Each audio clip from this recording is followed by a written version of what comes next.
Okay, good morning, everyone. Thank you all for joining. And we are so excited to have Ari Sacher join us today. He is coming in from Israel, so we are excited for what you have to share with us. Thank you. Good to be here. Good to be here. If you say that I'm speaking from Israel, but if I look at my trusty Google Maps, it tells me that I'm in Beirut. Not only does it tell me that I'm in Beirut, it tells me that I am standing at this very moment right in the intersection between the two main runways in Beirut Airport. If you want to know why, that's because our friends in the north, the Hezbollah, they have precision guided munitions, and these work on GPS. It's not like what the Hamas has. They just fire it and it goes in the general direction of where they fire it. But these things are much more precise. Hezbollah has a number of these weapons that can hit pretty close to where they want it to hit with the precision of GPS. And so, what the Israeli Defense Forces are doing is they are spoofing GPS, and they have been spoofing GPS pretty much since October the 7th. Such that if anybody tries firing a missile at my house, then it will hit the Beirut airport. It'll be and the cool thing about the spoofing is that it's different times of the day, different phones. I can be in the car with my wife, and I'll be in Beirut, and my wife will be in Israel. And I know sometimes couples feel that way, a certain amount of distance between husband and wife, even when they're in the same car. But this is two telephones in the same car that are recording two different locations. The spoofing is especially prominent near hospitals. I went to visit my nephew in a hospital. He had an anti-tank missile fired at him by the Hezbollah. Fortunately, he was only injured. The person behind him was killed. And as we got to about a mile from the hospital, then all bets were off. Waze was off. Google Maps was off. I was just not moving. I was driving in place, and I could swear the car was moving. So, living in a war zone is not only living with a war going on, the war itself is affecting your life. Um, Let me give you an update on what's been going on in the war. A couple of weeks ago, there was a ceasefire. It was a temporary ceasefire, and the purpose of the ceasefire was to arrange an exchange of we got back our hostages that they kidnapped, and they got back their criminals who were jailed because most of them were there for attempted murder. So there was a three for one exchange. As an aside, I don't know if you guys saw this, but it was someone from the Israeli Ministry of Foreign Ministry was being interviewed. A guy named Elon Levy, and he was being interviewed by this woman from Sky News in Britain, always telling you what's going on. And the British have this knack of sounding intelligent, even when they say things that are extremely silly. So this woman said, I don't understand. She said, you are giving three of their prisoners for one of yours. Does this mean that your life is worth more than theirs? And as she's asking this question, his eyes are bulging out of his sockets. He said, that's astonishing. I cannot believe you asked that question. Do you not think that if we could have had a one-for-one exchange, we would not have had a one-for-one exchange? The only reason we're doing this is because it's being rammed down our throats. It's the only way that we can get we can get our prisoners back. Anyway, we got 50 or so, and then there was another 20 or so that came back. And we believe that Hamas has run out of prisoners. There are a couple of people that they showed they sent a video last night. We don't watch the videos. The videos are they are made by Hamas. They are Hamas's best interests. They are should not be watched by Israelis, and we make sure not to watch them. We Israelis are very, very good, very, very disciplined in what we do and what we don't do. I think we're all very, very driven to win this war. At any rate, we believe they're running out of hostages. There are other hostages that are in Gaza. We don't know how many of them are still alive. Some of them were kidnapped. When Hamas came over on October the 7th, they came over with a whole bunch of people who were not Hamas. So these people took them back to their enclaves where Hamas does not know where they are, even though Hamas ostensibly runs Gaza. Meanwhile, during that period of time, when we were busy with the 3-to-1 hostage exchange, Hamas took that time to upgrade their defenses. How so? If you look at the map, Hamas is in the southwest corner of Israel, and the understanding was that if Israel ever went into Gaza, then they were going to come in from the east and go into the west. And so Hamas fortified all of their positions, the eastern side, because that's the side they believed that Israel was going to come in on. What Israel did was we came in from the north.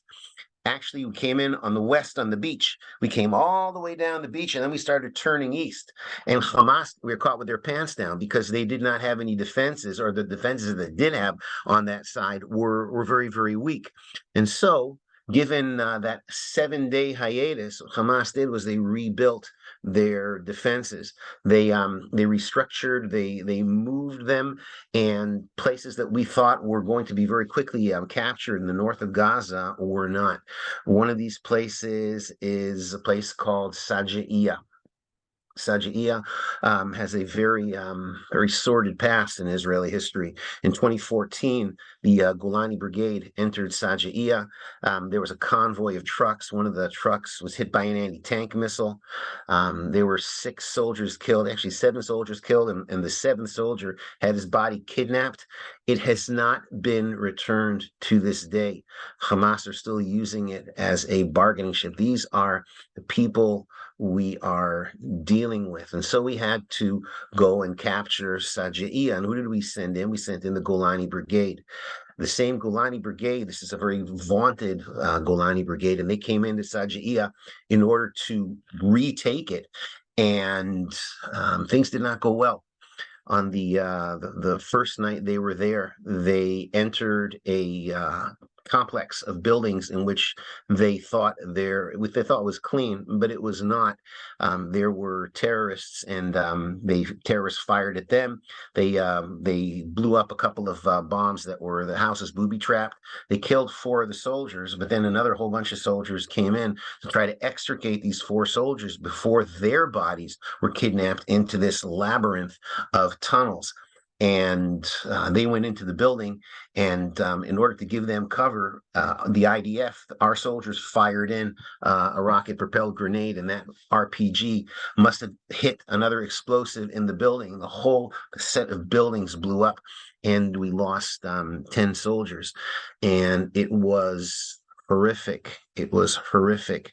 And I saw the night as they were being killed, they had a clip on the television by one of their battalion commanders who said that we're back in Sajaiya, and we got whooped last time we were there, but we're gonna do the whooping this time. And Golani had unfinished business, and that battalion commander, Lieutenant Colonel, a couple of hours after I watched it, was dead.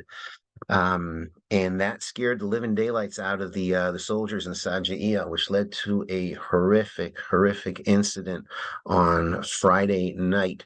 3 of the hostages that were kidnapped from Israel on October the 7th, they found a way. They escaped from their captors. They were hiding out in a building in Sajaiya.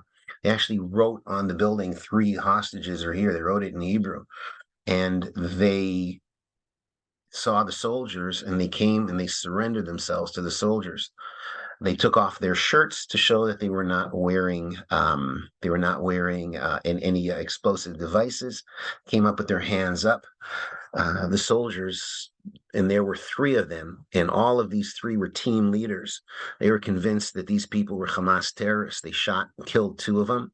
One of them ran back into the house, and he came back out carrying a white flag and a pole, and they shot and killed him too. And these soldiers these are not bad soldiers. These are soldiers that are scared every time they enter a door.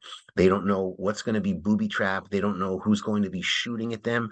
An example, yesterday there was a case of a 4-year-old girl, a Gazan girl, who came out and surrendered herself to the soldiers. And she was carrying a white flag. And two of the soldiers went to pick her up and get her out of harm's way. And as they picked her up, they were hit by sniper fire. The girl was sent out as bait.